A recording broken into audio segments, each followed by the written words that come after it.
Welcome to Let the Boys Kiss, the creation of queer ships, where we ask the question, is it queer baiting, queer coding, or queer canon?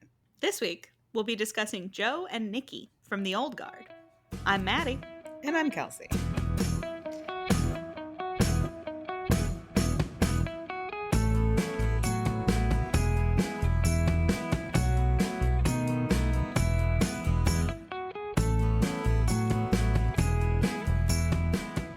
All right, The Old Guard, a Netflix original. Yes, this was a listener request, which is great. Thank you so much, We as love always. a listener request. Neither of us had seen I it. think, to be honest, we're not sure how long this episode is going to be. It might be a quickie, but I think Yeah. it'll be a fun little quickie. So it's going to we be like nice. that. A refreshing, pleasant time. Mhm. So we will say that at the beginning. But what is it we are talking about? So, as you mentioned, we had not seen this before, but this is a 2020 Netflix original film called The Old Guard, Based on a graphic novel. graphic novel. Yeah.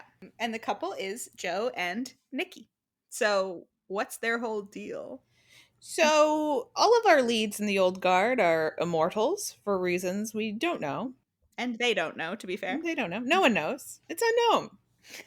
Yeah. Sometimes you just live forever and you don't know why. Yeah. And not only do they live forever, but if they get injured, they heal and come back to life. So they Yes. cannot die. And we have a little crew that's been compiled over time, over a long, long time span. And every once in a while, a new immortal will crop up. Yes. So we have our oldest character, Andy, who's Charlize Theron. And then we have these two guys, Joe and Nicky. One of them is Middle Eastern. One of them is Italian. They met during the Crusades and they killed each other a number of times. And then I guess they stopped killing each other and we'll see what happened between them. Yeah. And then the crew is rounded out by a more recent guy, a French guy from the War of 1812, and a brand new immortal person. Yes. Kicking off our plot for the film, there is a whole new immortal named Niall. And so, yeah, the basic premise of the movie, which I guess we should get into because the beats of the relationship we're going to talk about don't really affect it. But yes, they're a group of immortals. They do their immortal thing. They try to save people and do good in the world for whatever that's worth. Someone has found out about them, and so they're trying to capture them because this evil pharma guy basically wants to study them and use their immortality to make amazing new drugs that he will be able to sell and make a huge profit off of it. The important thing is he's villainous because he's motivated by profit. Capitalism means villainy, everybody. Remember, you got to know this. And it's Dudley Dursley. So Dudley Dursley, pure evil, as we all know, has hired, well, not hired, Chiwetel Ejiofor, lovely man, has come to him with this information because his wife died and he's like, maybe I could have saved her if this had been studied. If I had immortal juice. Yeah. So they're being hunted for the length of the movie. Also, there's a new immortal, so they have to go find her and bring her into the fold and teach her what it is to be an immortal. And so this is the main premise. We're on the run. And so Niall is coming into this new group, meeting everyone. And first she meets Andy, who is Andromache of Scythia, and learns a little bit about what it is to be immortal and what her whole deal is. She's been alive for way too long. She's kind of over it at this point. As you would be. And then Booker's also kind of like a bit misanthropic at this point. He lost all his loved ones and he's really sad about it. But then we meet Joe and Nicky, who are eternally in love. They're perfectly happy to be immortal because they have each other. Yeah. So we have a few main beats for them within the context of the story. And we wrote down all of their dialogue, basically. Yeah, pretty much. So as we hinted at, Niall, asked them how they met. And we should I guess we can go back and forth on this. I'll be Joe if you want to be Nicky. Nicky, sure. Okay.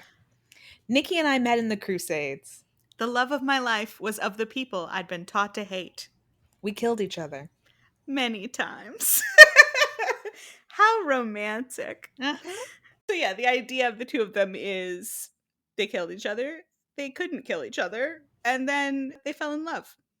It's nice. And now they've been together since the Crusades. And They're just so happy and sweet. And really, they serve to make Andy and Booker even sadder because they don't have anyone in their lives. And we will learn a little bit more about that. We're going to talk about Andy when we finish getting through the Joe and Nicky. So, plot progresses. They're after them. The soldiers show up again and kidnap them, basically. So they get Mm-hmm. Joe and Nicky. And they're in the back of a truck together with all of these soldiers who are taking them away. And Nicky is passed out, and Joe is worried about him. And we get what I think has become the most quoted, memorable thing about their relationship from this movie. Yes. Now we have 3 people in this bit of dialogue. Maybe I'll do a voice for the security guard. You can be Joe on this one. Okay, I'll be Joe. You be the security guard and Nicky. So Joe's trying to check on Nicky, and the guards are all the soldier guard people are like, "Hey, stop touching him," basically. Yeah. And Joe says, "I need to know he's okay." That's sweet. What is he? Your boyfriend? My voice was great. I loved Thank you. it. And all of the soldiers are snickering. And Joe Yeah. says, "You're a child, an infant. Your mocking this is infantile. He's not my boyfriend. This man is more to me than you can dream. He's the moon when I'm lost in darkness, and warmth when I shiver in cold, and his kiss still thrills me even after a millennia. His heart overflows with the kindness of which this world is not worthy of. I love this man beyond measure and reason. He's not my boyfriend. He's all, and he's more." You're an incurable romantic. And then they kiss, and the soldiers try to break it up. And then the next time we see them, they open the back of the van they're in, and all of the soldiers are dead. Yeah. That's quite a speech. That is one of the more, like, people aren't really writing a lot of speeches like this anymore. Like, No. just purely romantic, I must declare my feelings for you kind of speeches. It's like It's quite a poetic. speech. Yeah. But you know what? He's an old-timey guy. That's true. He is old-timey, and he's had a lot of time to think about his feelings for Nicky. Mm-hmm. 1,000 years of time. Okay. So they aren't able to get away, even though they've killed all the soldiers. They get, like, recaptured. Yeah. And they get knocked out, and then when they wake up, they're strapped to lab tables because this person is going to begin experimenting on them to try to figure out how to be immortal. Yes. And so they are looking at each other, and Nicky's awake, and Joe has not woken up yet. But in this scene, Joe wakes up, and you want to be Nicky, and I'll be Joe? Sure. Okay. As much as I like watching you sleep, I'm glad you're awake. Bedhead? Nicely tousled. You know, I was thinking about Malta. What time in Malta? Oh, that time in Malta. We should go back there. That would be nice. Part of the joy of this is how unbothered they are by the situation that they're in, Sure. right? Like, this too shall pass. They've met up with bad circumstances before, but like, what's the worst that can happen? They Just sit here pain. for a little while. Yeah, just pain. And they're used to it at this point. Yes. Okay. So then Niall shows up to break everyone out of the lab. And as they're getting broken out, one of the head mercenary guys shoots Nicky in the head. And it takes Nicky a second to wake up because that is an injury that would take a little bit of time to grow back your head, I guess. And so Joe is very worried about it. He's like clutching Nicky's head while Nicky is recovering. I guess we didn't say, and we should say, that they lose their immortality randomly. Yeah, well, that's the thing we find out in the middle of it, that much as they are immortal, the immortality can end. And there is a guy that they used to have in their crew who one day got injured and just didn't recover. And they didn't know why. And it was sort of like, he was like, I guess it's my time. Bye. Yes. I just think that's worth saying because if like it seemingly never ended, you'd be like, why is he worried? But it can end and suddenly with no rhyme or seeming reason. So there is always a little bit of danger that, oh, this time they won't wake up. Yeah, and the longer that you've been immortal, the more likely it is that it will end, right? Sure. So yes, he's cradling Nicky's head. Nicky does wake up and it's all good, but then later they come up against the same head of security for the pharma people, and Joe says to him, "You shot Nicky. You shouldn't have done that." And then he like basically throws him onto the ground, breaking his neck in this very interesting, violent way. It's pretty gnarly. He gets his revenge. It's pretty gnarly. So then, yeah, those are the main beats. Obviously, we see them throughout the film, like being sweet Cuddling. and cuddling, and they sleep cuddled together anytime they're sleeping, and they're making loving eye contact, and they're holding hands, and they're a unit, and it's very lovely, and everyone is jealous of their love. Fair enough. There is another less happy, potentially queer story going on in this, and that is the story of Andy and Quynh. So what's up with them? So we learned that they lost one of their immortal friends. But we also learned that there was another immortal friend named Quynh. And Mhm. Quynh and Andy fought together for many years alone. Before they found Joe and Joe and Nicky. Nicky. And then later, well, I guess they found the last guy Booker after this after happened. Quynh, yeah. Yes. So Andy is sort of telling the story to explain why they're concerned about Joe and Nicky getting captured, even though they continue to be immortal. Because at one point, she and Quynh got captured during the Salem witch trials, and they tried to kill them. I don't think they're in Salem. I think they're in England. Okay, they got captured during some Some witch witch trials. trials. And so the people are trying to kill them or test them for being witches, and they keep not dying. And so, to be fair to the people, seems like witches. Seems like right? they're witches. We finally actually found some real witches. Right. We hang them, they don't die. We burn them, they don't die. Something's going on with these people. Right. And so they're kind of like, "Oh man, this is a rough time, but who cares? We're together." They're quite Yeah, they're lovey-dovey. jokingly like, "Oh, I've never been burned alive before. What do you think it'll be like? Painful." Excruciating. Yeah. But then they get separated, and they take Quynh away from Andy. And they say that they're too powerful together. They must be Yes. separated.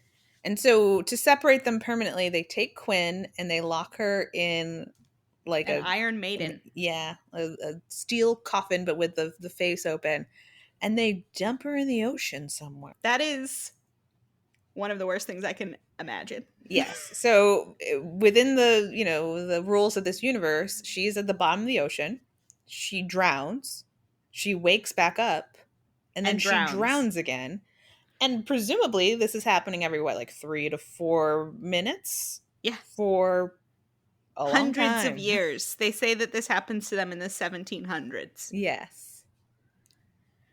So that's rough. It's so rough. That's a dark moment. And Andy's like, we looked for her for several decades. Yeah. But eventually I gave up and I carried that guilt with me. And it's like, you would. But as we always say, the ocean is very big. Very big. They don't really big. have James Cameron submersible technology yet. No, only this James is Cameron the were there. 1700s. They spend some time finding all the people who were on the ship and asking them where they dumped the body. But the thing is, even if they found where they dumped the body, I'm really not clear on how they would have recovered her. Yeah. Because again, I don't even think they have diving bells yet. No. It's a really bad situation. It's a tough time. It's a real... So this is part of the guilt that is making it difficult for Andy to continue to be alive. Right. But there is an implication. I believe in the comic books, Andy and Quynh were explicitly in a romantic relationship with each other. In this movie, that is not stated, but it is sort of hinted at. And the fact that the movie has some main characters that are queer, I think helps you lean in that direction anyway. Clearly Andy and Quynh are very important to each other. They're all they had for a long time. And then they have lovely chemistry in the scene that we see them in. So yeah, the heartbreak of that, the ending of that situation is a main driver for why Andy is so sad. Yes. She really kind of grumpy, but it's so bad. It's tough. So that's the content. Yes. Obviously there's plot, but that's the Joe and Nicky LTBK related content. Correct. So obviously it's canon. Mm-hmm. You might be thinking what are we doing here then if it's canon? But this is what we do now. We talk about queer ships even if they're canon. So obviously there's plenty that the creators have said about this. It's not like people are having to say but are they gay? They're like, what's the deal with this lovely gay relationship? Do you have thoughts about it? And yes, they do have thoughts about it. this makes sense, right? You wouldn't hire an actor who was like, I don't like it. That was gross. The kissing the boy part was icky.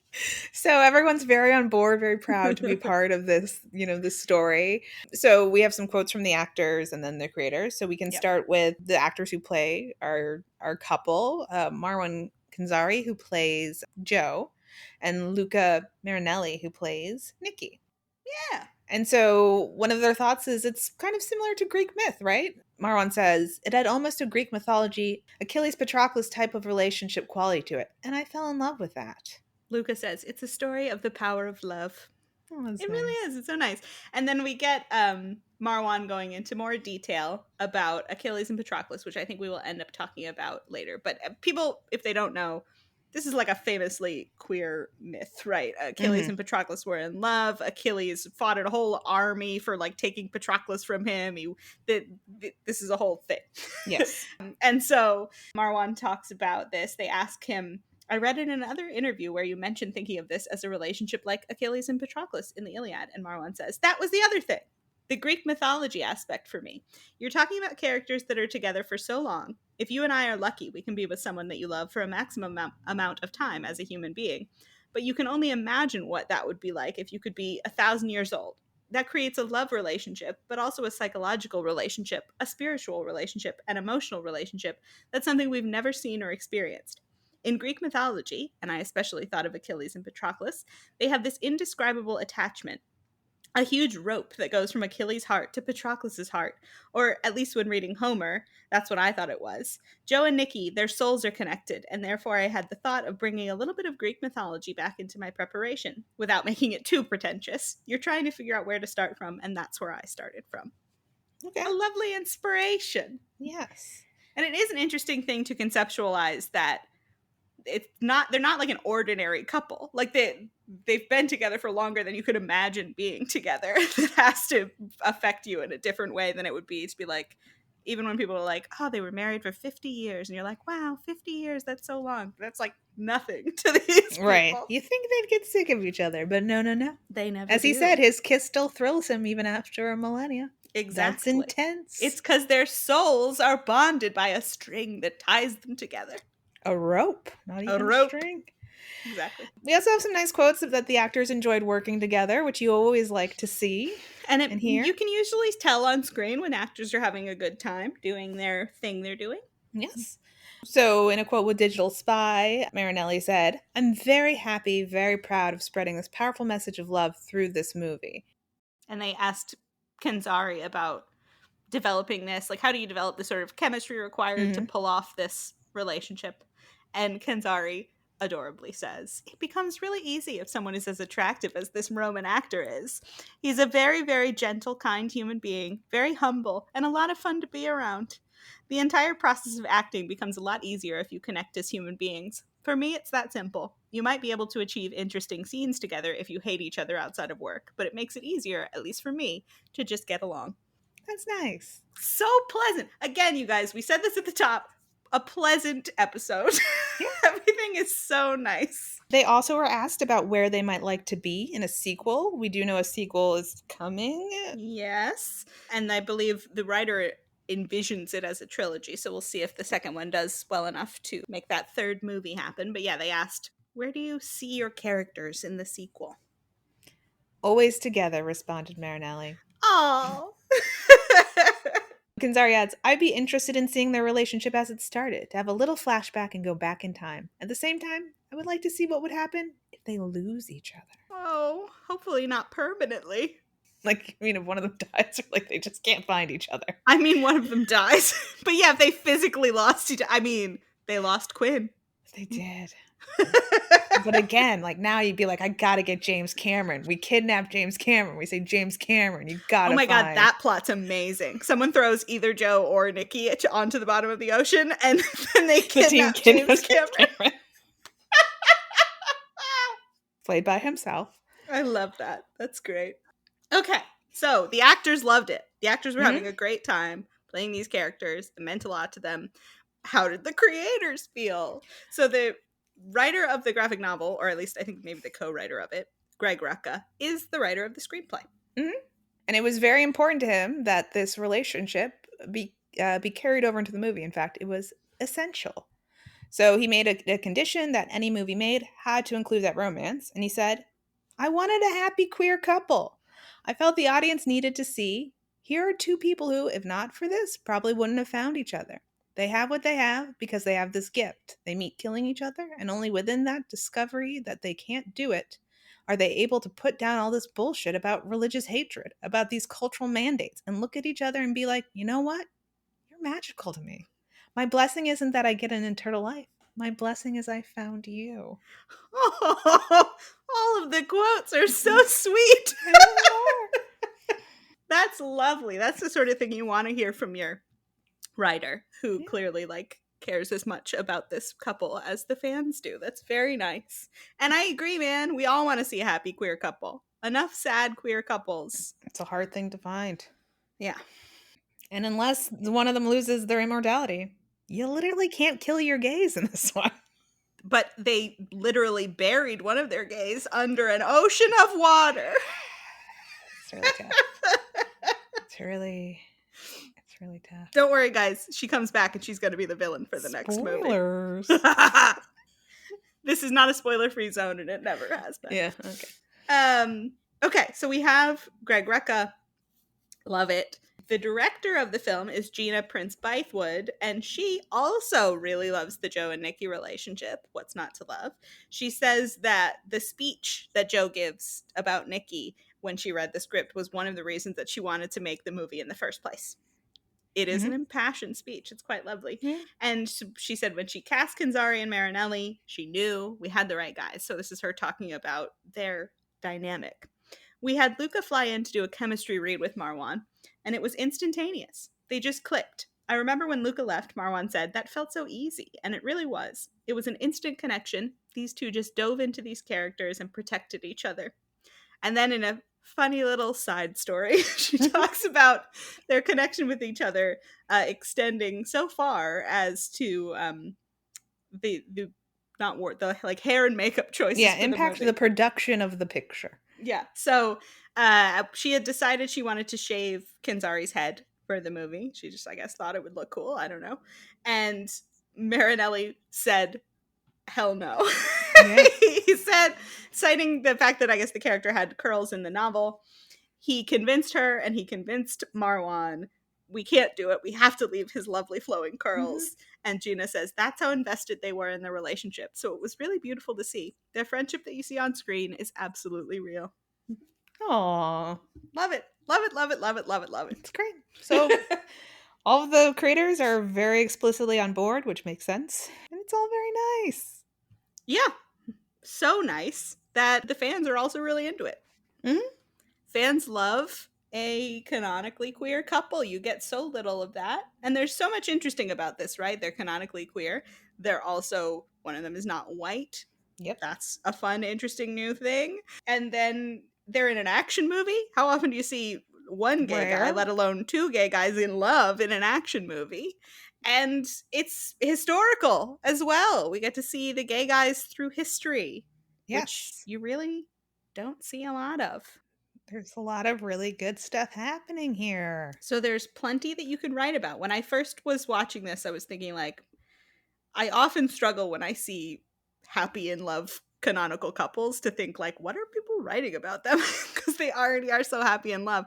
But then I thought about the fact that there's all of history to play with, and it actually made me think of Good Omens. Yes.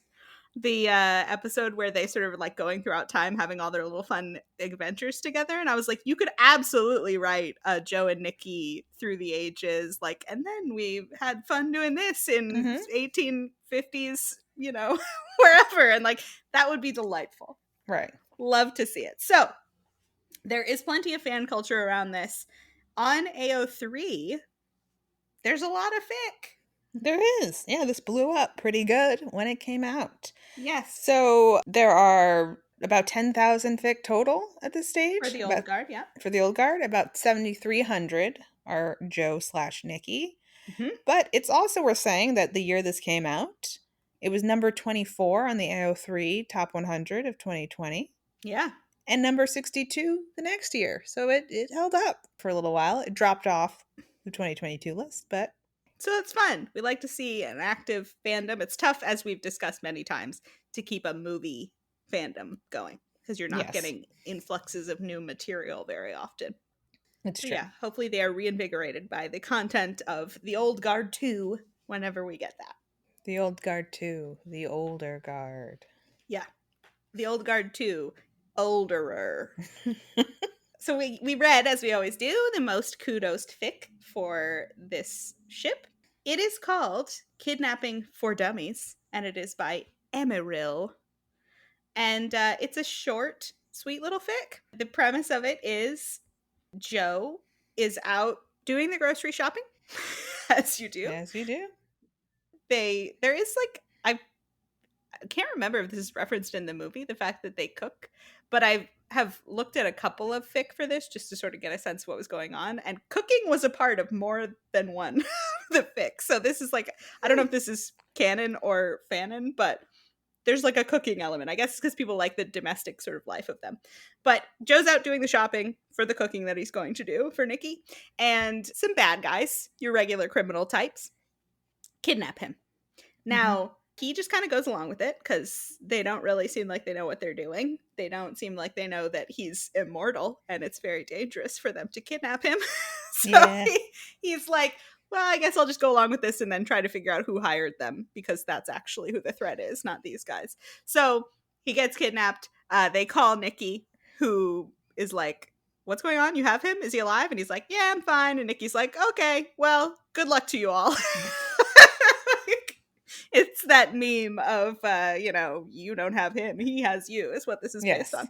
So Nikki's like, all right, go about your business. And the kidnappers are actually being quite pleasant to Joe, except for the head guy who's like, why aren't you all professionals? But everyone else is like, oh, here, have some sandwich. And they're like talking about their favorite sandwich shops. They're not ruthless, it seems like. They're No.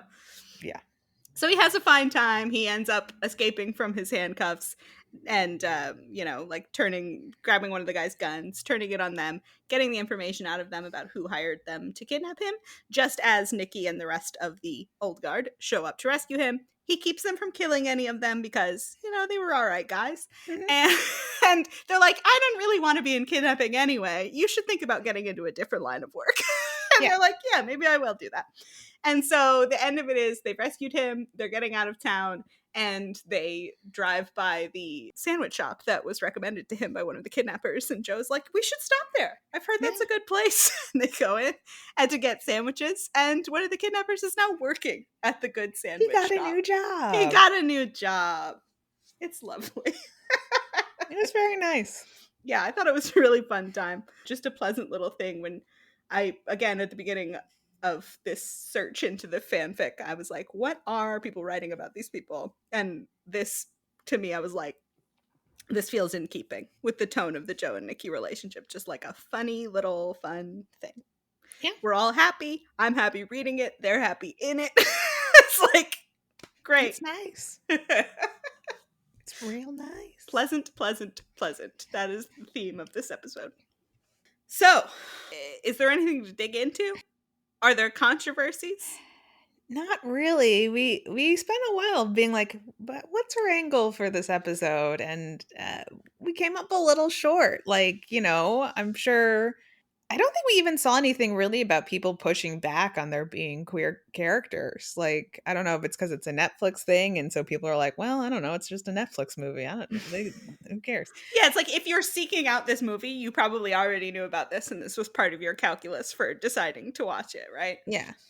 And it was, it's one of those things where, like, who knows how successful anything is on Netflix, but, like, it was a successful Netflix movie. Supposedly, according to Netflix, it was one Yeah. of their top things that year. It was like a So that's supposedly good. much watched. Yeah. So yeah, I mean, the fact that I guess there wasn't a lot of backlash feels like a good thing.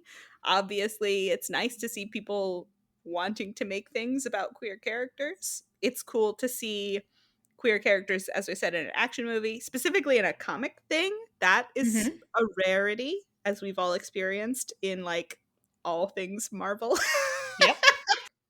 So that's nice, and you sort of love that that's coming from the comic book creator himself. Like, it's very important to me that this is a part of this story. I mean, part of what people loved about it was not just the queer story, but the cast is extremely diverse. It's an Hmm. interest. There's like a ton of interesting representation going on in this Yeah. movie.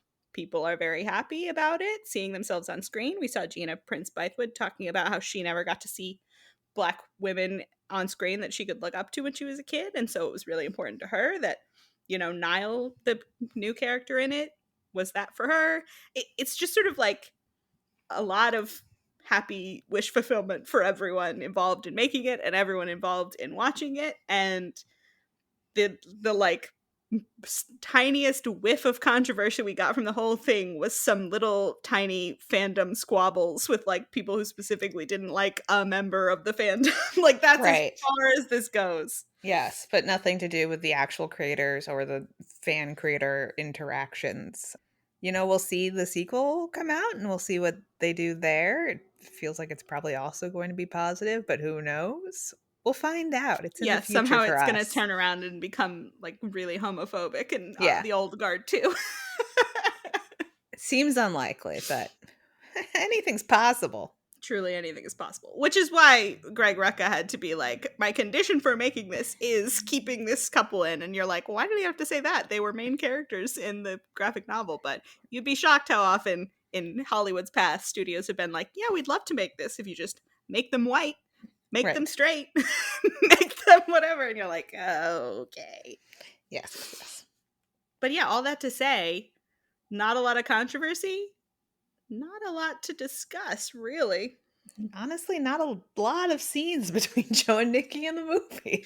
No, I mean, we read you a lot of dialogue. That is all the dialogue, basically, other than Yeah. things that are, you know, big group scenes where they're talking to Niall about like this is what it What it is to means be to be immortal. immortal. Or Yeah, like, anything that has to do with their we relationship, gotta find we've Dudley given you. Dursley.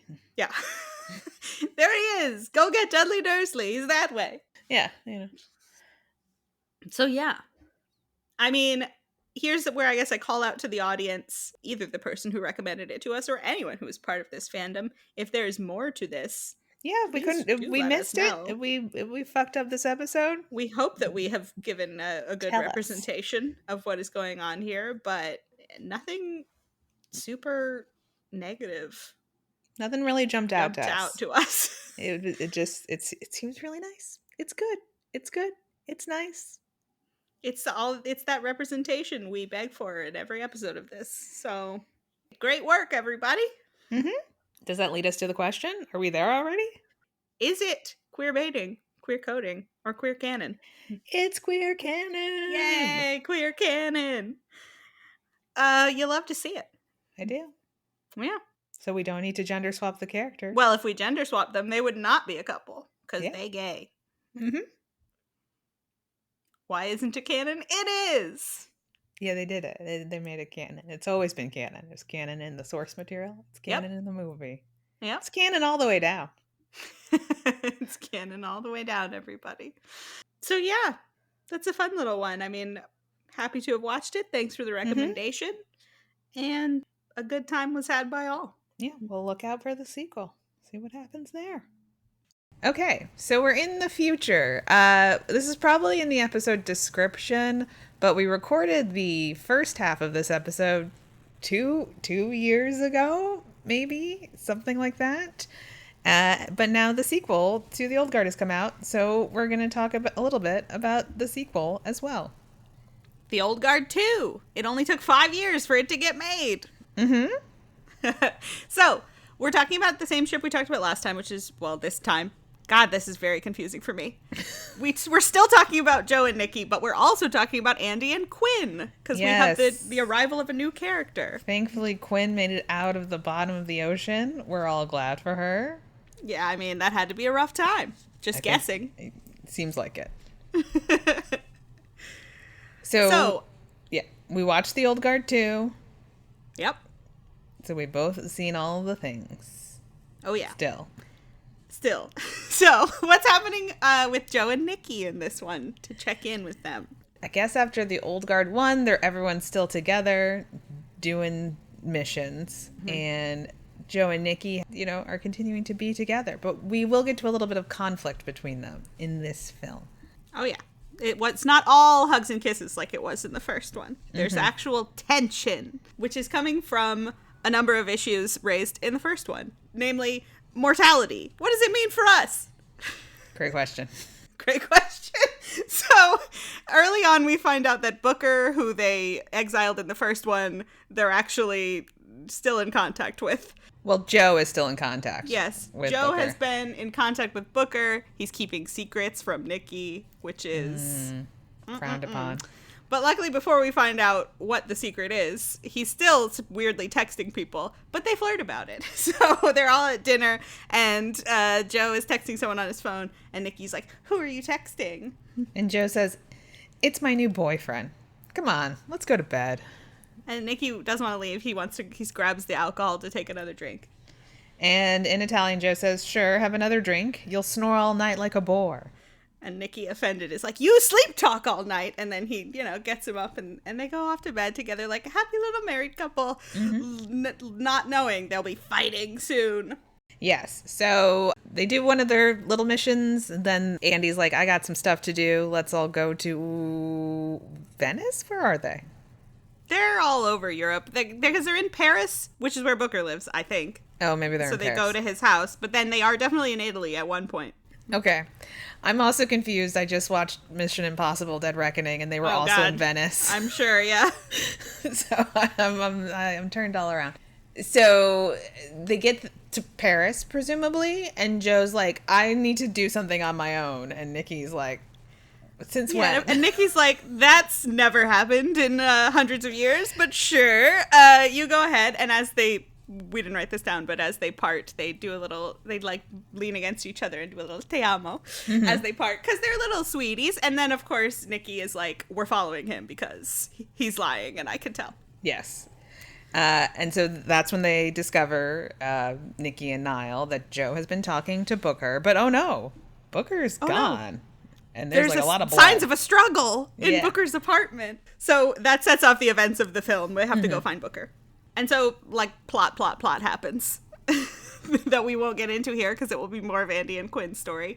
But eventually, we get towards the end, and Nicky has to confront Joe about why he's been weird all movie, basically. Mm-hmm. And so he's, like, reminiscing about a time when they were young and they would try to run and see who would jump off of a cliff, basically. And Nicky's like, "Talk to me. Like, what's going on with you?" Yeah. And Joe says, "I can't shake this fear, Nicky. "And what are you afraid of?" We could end." And Nicky says, "Andromache, she walks 3,000 years alone before she found Quynh. But me and you, we were together from the start. I can't look at us and believe it is arbitrary. Things end. What I feel when I see you, when I see your heart, that's truly immortal." Oh, so sweet. And then, they're together for the rest of the plot of the movie until they get captured at the end. And we didn't mention it, but this is like half a film, so there's no real resolution. Yeah, we didn't know that there's a big cliffhanger. So at the end of the movie, Joe and Nicky, among others, are in body bags. Frozen, vacuum sealed, in body bags. But you know what? We don't have to worry about it because the love they feel for each other is truly immortal. True. So it doesn't matter what happens to their bodies. No, that's true. All right, so Joe and Nicky still being sweet, a little bit of conflict, but a they little come bit of back conflict, together. but only because the idea that they would not be together forever is horrifying. Mm-hmm. So how are you going to deal with that? But the main through line plot arc of this movie is about Andy and Quynh. So if you recall, Quynh was at the bottom of the ocean for the last 500 years. They couldn't find her. Sketchy information, and also the ocean is really big. But So big. as we found out at the very end of the Old Guard, she's out. Somebody got her out. And the big bad of the second movie is the one who did that. We've learned in the second movie that there are other immortals that we didn't know about from the first one. At least and one of two those, more immortals. At least two more immortals. And one of them is Uma Thurman, who's the oldest immortal out there. And now she's really mad about Andy because supposedly she says she's like bringing attention to the immortals and it's making the humans try to find them. So That's her cover story. she's going to end all of this. So she's brought out Quynh and tried to turn Quynh against Andy. Like, they didn't even look for you, but I'll be your friend. You don't have to be alone. And so Quynh immediately seeks out Andy, and they meet. Well, the way she gets to Andy is they kidnap Booker. So that's where the Yeah. Booker situation comes in. And then Booker gets to Andy. Oh, right. And when Quynh has kidnapped Booker, and Booker's like, I don't know what to tell you, but I'm exiled and I don't know where she is. As soon as they accept that, then Quinn's like, has she spoken of me? And Booker says, she never stopped. Oh! Quynh says, all that time, with every last breath I took, I imagined she was trapped somewhere in the same hell as me. All I wanted was to get out and release her from it. Just to find out she'd been free for 500 years. And Booker says, she was living in her own kind of hell. Quynh says, now that's hard to believe. So she is upset, but in her defense... She's a little upset. I think any emotion she's feeling is valid. Oh, yeah. I mean, you're allowed to feel whatever you want to feel when you've been at the bottom of the ocean, drowning, reviving, the whole time. Like every 3 minutes for 500 years. I think you're allowed to have whatever reaction to that you feel, man. Like, yep. It's valid. That's all my feeling as well. So she uses Booker to get to Andy. They have coffee together, basically, and try to hash it out. Mm-hmm. And at first, Quynh is not digging Andy's explanations. I mean, she does say, we tried to look for you. I'm so sorry. I feel horrible, etc. And Quynh is like, well, I don't really care. And also, you are trying to help all the humans who did this to me. Mm-hmm. So that's pretty messed up, isn't it? And Andy's like, you don't have to be alone. You could come with us. And she's like, no. And then they fight. Quynh takes back the necklace she gave Andy. Well, she takes back the necklace and says, I remember the woman I gave this necklace to a long time ago, and you're not her. And we found out in the scene right before this that is Andy's biggest fear. Niall has come with her to this confrontation because she doesn't want her to get murdered. Because, I don't know if we mentioned, she's still mortal. Yeah, she at this point. Yeah. So she's trying to comfort Andy because Andy's really going through it about what's going to happen when she meets Quynh. And Niall sees her in the bathroom freaking out, and she's like, anything I could do? And Andy says, can you give me back 5 centuries? I wish I could. What if she doesn't recognize me? I don't mean physically, but who I've become. What if I don't recognize her? Andy, I've never seen you like this. I've been like this for hundreds of years. That's her secret. She's always angry. Yeah. You know? But yeah, she's worried that they won't have the same connection that they always had, and then she gets thrown in her face. You're not who you used to be. And it's like, damn, it's all falling apart. This was my soulmate forever, and now I'm screwed. What's she gonna do about it? It's sad times. It's hard times. It's sad times. It's a weird situation. It's like a romantic tragedy on an unimaginable scale, right? Very hard for us to relate to what they're going through, but you can look at it and think that would be tough. Yeah, I think so. It's tough all around. It's just a really it's a really tough situation. Yeah. They were together for what did we say, 1,500 years, and then apart for 500. Yeah. And now we're back together. So through this process, they've also brought Booker back into the fold. He was, of course, exiled. And then, Joe was talking to him. And then he came back. And they were all like, I guess you can still stay with us. It's fine. I mean, how mad can we really be? The first scene of this movie is them all on a mission together. Then they start reminiscing about a hilarious time that Booker got his head blown off in a hedge maze. And they couldn't find his head. And then they sort of sigh and go, how do you think he's doing? And it's like, you guys are not going to make it 100 years. They're it hasn't not good been at 1 exiling year. their friend. They're really bad at it. They shouldn't have even pretended to try. I still think it was the wrong punishment for him anyway, because he was only acting out because he was lonely. And then they were like, you know what, we'll fix this. 100 years of solitude. I don't think so. Maybe talking about our feelings would have helped more. But anyway, Booker and Andy are having some heart-to-hearts afterwards. Is this before or after Booker learns he can give his immortality to Andy? That's such a good question. It all happens right around the same time, because it's when they're at Tua's place. Yeah. Well, okay, let's explain plot, the lore. The lore drops. There's a lot of lore happening in this movie, much more than in the first one. Yes. So, right, in the first movie, Immortals, we don't know how they happened. Who cares? It's sometimes you don't know things. Unimportant. Man. It's an action movie and we don't have answers, okay? Yes. This we get more lore. We meet another immortal, Tua, who is Henry Golding, and he has been collecting lore on immortals the entire time he's been alive. He has a whole library of books and books and books about immortals and all the things the immortals do. Yep. And he tells Booker that there is a legend. Who wrote this legend down? I don't know. I'm very confused by it. The legend starts with the last immortal, who is presumably Niall. If she injures another immortal, she will take their immortality, and that's what happened to Andy.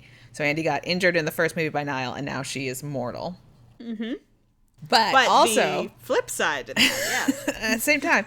Also, if you get injured by the last immortal, in some constrained time frame, no specifics, like just really close to when it happens, yes. you can wish really, really hard with all your might and all your heart, and you can gift your immortality as it is, I guess, escaping your body to another former immortal who is now mortal. Well, they don't specifically say that, so we're not sure, but that seems to be. I didn't get the impression you can gift your immortality to anyone.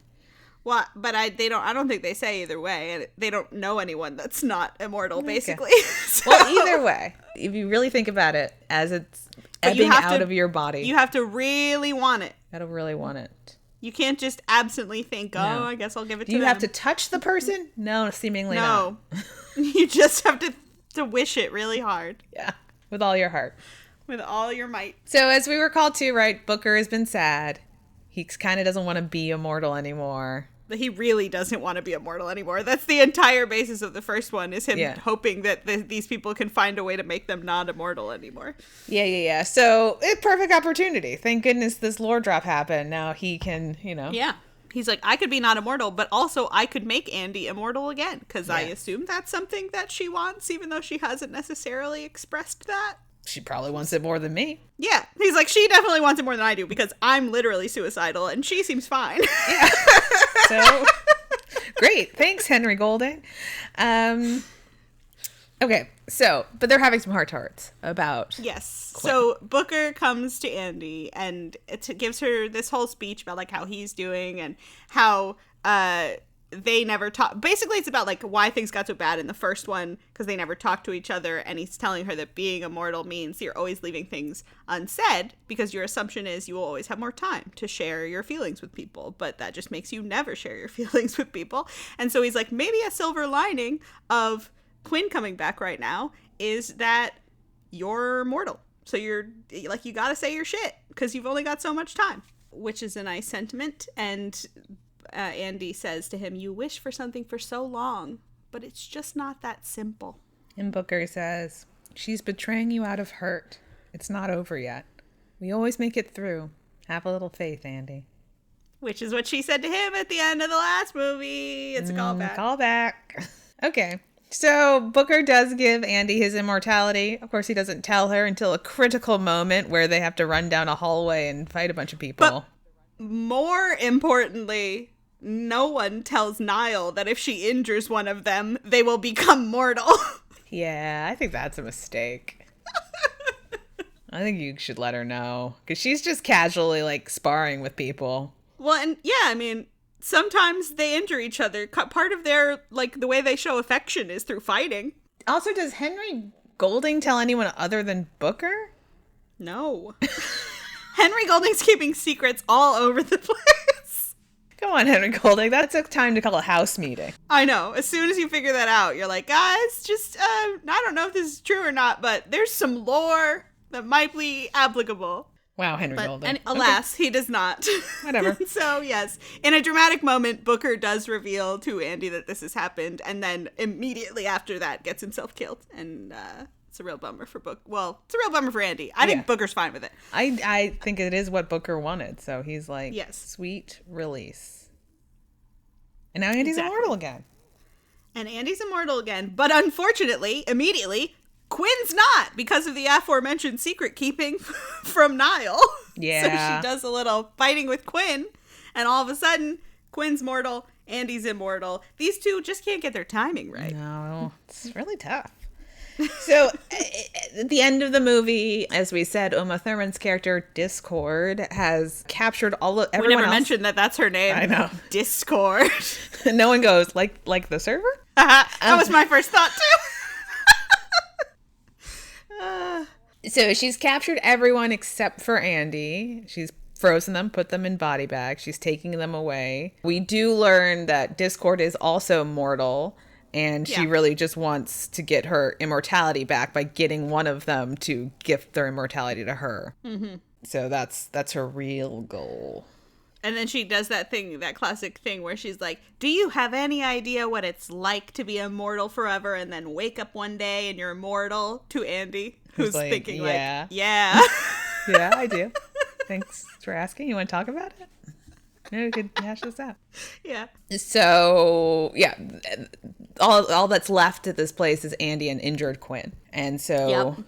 She's been stabbed in the gut. Yeah, it's tough. It's not even like just a scratch that has made her mortal. It's like a real injury. It's going to take some time for her to recover from that one. It's a real injury. And so they sort of reconnect. Quynh, when Andy finds Quynh, she's sitting with her hand on a trigger to blow up a bomb to blow up this entire facility, and she decides not to do it. Yeah, we didn't mention, but I guess this is also an important character note for the two of them. There is a flashback to an earlier scene where the two of them are in some medieval burning village or something, and Andy's gonna murder this guy, and Quynh's like, this isn't who you are. And so then when Andy finds her with the bomb, Quynh says to her, is this when you tell me this isn't who I am? And Andy's like, everybody's got to decide for themselves who they are. You go ahead. Yeah. She decides not to murder 10 million people. A win for Quynh. It is a win for Quynh. And so Andy takes Quynh back to the library. Quynh recovers. Mm-hmm. And Andy reads a lot of books. True. She's got to get that lore that Henry Golding is keeping to himself. Yeah, he's a secret keeper, so she's in his library. She's reading all of his books for however many weeks it takes for Quynh to recover. They're not clear. It's mostly just Quynh sleeping and Andy reading in different locations in a very not comfortable looking library. It's a bunch of stone steps that she's recovering from. There. But there is an adorable shot of Quynh sleeping on one of the steps and then Andy sleeping on the one right above her to be close. And Quynh puts a blanket over her. That's and you're like, oh, they're little sweeties. Okay, but now Quynh has recovered. Yay! And they're going to go off and rescue all of their friends. And that's the end of the movie. Somebody has to. And, well, there's a little flirting just to send you off in a good direction, I guess. So Andy's like, I'm going to find them. The only question is, are you going to do what you do best and fight by my side? And Quynh says, no, you will fight by my side. Ay. And then there's this long-running thing through both movies about how Andy is always the first one to go into any room when they're in a fight. And so Quynh starts to go first out of the room into the battle. And Andy's like, I always go first. And Quynh says, not anymore. Hey. But so Andy should really go first because Quynh is mortal.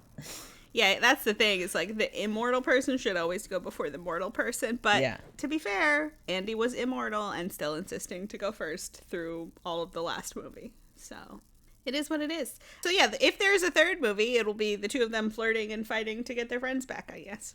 Did Chiwetel Ejiofor also get captured, or is he fine? He also got captured, I think. But I don't know why they want him. Did they freeze him and put him in a body bag? Because he's just going to die. No, because he wasn't in the room with them, was he? I don't know. I can't remember what happened to him. Well, wasn't he in a van? Maybe. Outside? Oh, probably. They captured him separately? Or is separately? that a different scene? There's a scene where he's in a van watching them, and then somebody comes and they have a fight. But I don't remember what became of him, honestly. I hope Chiwetel Ejiofor's okay. Me too. So yes, that's the end of the film. It really feels like half a movie in the classic way that now many movies are half movies. So hopefully they make an Old Guard 3 and we find out, and everything works out. What's going to happen to all of these people? Will their loves last forever? Yeah. Or what? So as we said, we've been sitting on the first half of this episode for a while. And then we were like, oh, the sequel's coming up. Perfect timing. Not knowing that hopefully there's a third one. So I guess if there's a third one, we'll talk to you again in 5 years or whenever it happens. Hopefully less than that. There won't be a, knock on wood, there won't be another strike in the middle of this one. True. But, you know, fun times. Immortal people in love with each other and dealing with really niche problems, but they're dramatic. Dramatic problems. They might not affect you, but you can relate to some element of this. Yes. You know, not to get ahead of ourselves, but I would like to reiterate my desire for someone to write a fic where 20 or so years ago, Andy kidnaps James Cameron and forces him to search for Quynh. Yeah, we had a renewed conversation about that because, so as we said, Quynh, she's valid. She can be mad about whatever she wants to be mad about. But I think in reality, leaving emotions aside, looking for centuries and never finding her, that's about as much as you can do. I mean, the ocean's really big. It's hard to find people in it. And with no information about where she was other than like somewhere along the eastern seaboard, that was going to be a big ask.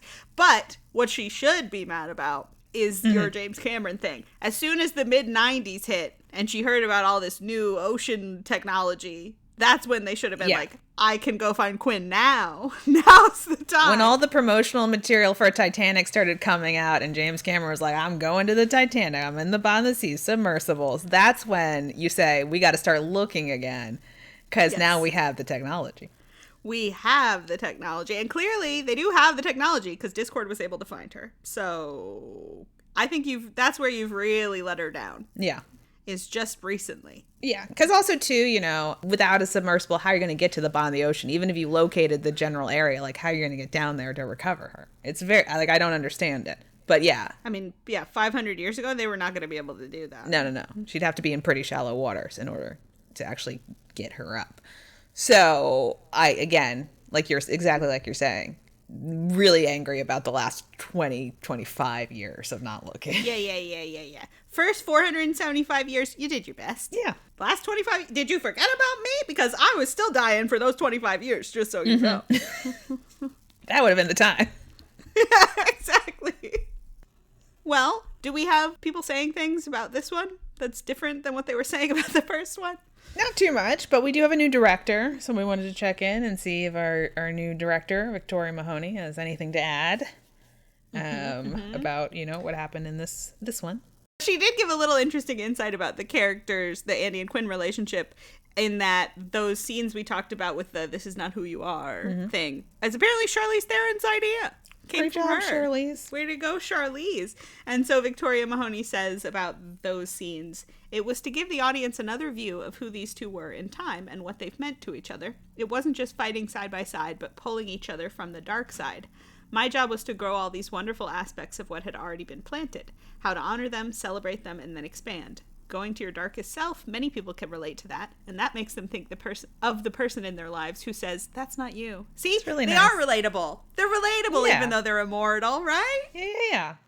Isn't that nice? It is lovely. Nice. So, people won't know this, but we are recording this 4 days after the movie came out. Yes. So there has not been time for that much fandom activity, but that won't stop us. You can't stop us from engaging with the fandom.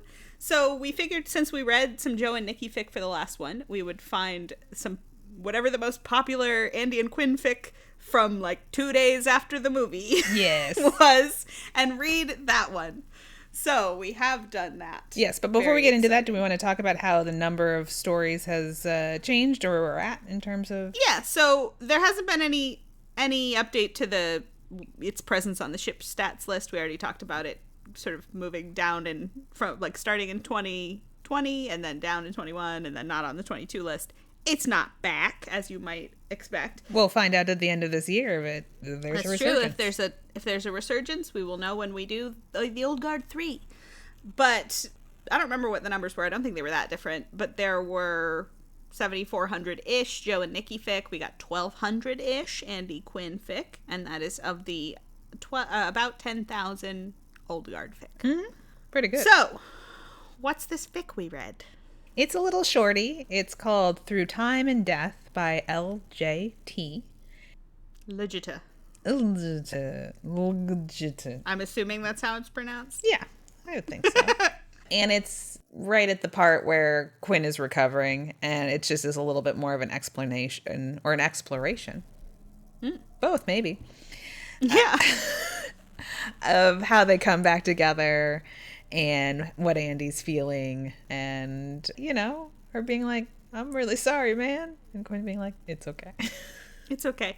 I think my favorite thing from this is a thought that I had watching the movie too. And this is a 2-part thing, and in the second part, they're talking about that first physical fight they had when they saw each other, and Quynh is like, I could have killed you. Like, having the realization of, because she didn't know she was mortal at the time, and Andy didn't tell her.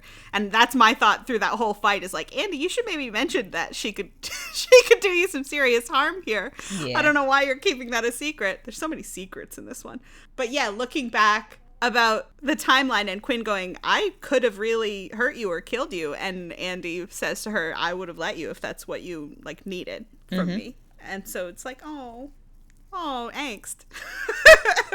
I'm glad that they're okay now, although Quynh's mortal, so now the turntables have turned. Now the turntables. But yes, it was just a cute little thing. The ladies, they love each other.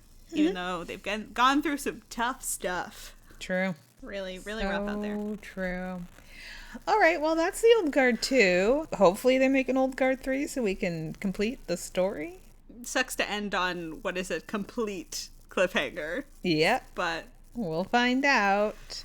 If someone has seen or would like to write the Kidnapping James Cameron fic, let us know. Please let us know. All right, we don't have to do our usual isn't it canon, because it is canon. Queer baiting, it isn't queer baiting. So that's it. That's the Old Guard 1 and 2. What are we talking about next time? Well, next time, in honor of Old Hallows Eve, Halloween, we want to do something a little spooky.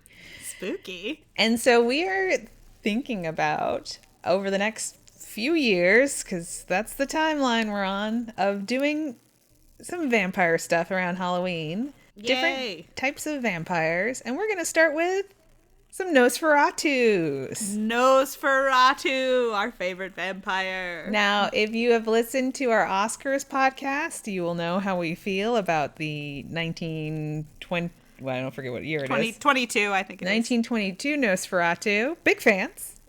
Big fans. F.W. Murnau, what a guy. And Nosferatu, what a silly little guy. He's a silly little guy.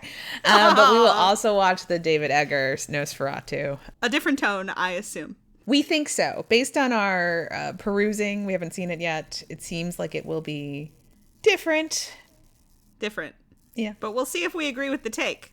Because we have pretty strong feelings about the original Nosferatu. And we're big fans. We're big fans. So we'll see if this adaptation works. I don't know. We'll see. In the meantime, if you have comments, questions, or concerns, you can reach us at ltbkpod@gmail.com or find us on Tumblr at ltbkpod. We have a Discord, the link to which is on our Tumblr, but also reach out to us if you're looking for it. If you're enjoying the podcast, tell a friend, leave us a review, and subscribe. The next episode will be out in September of 2025.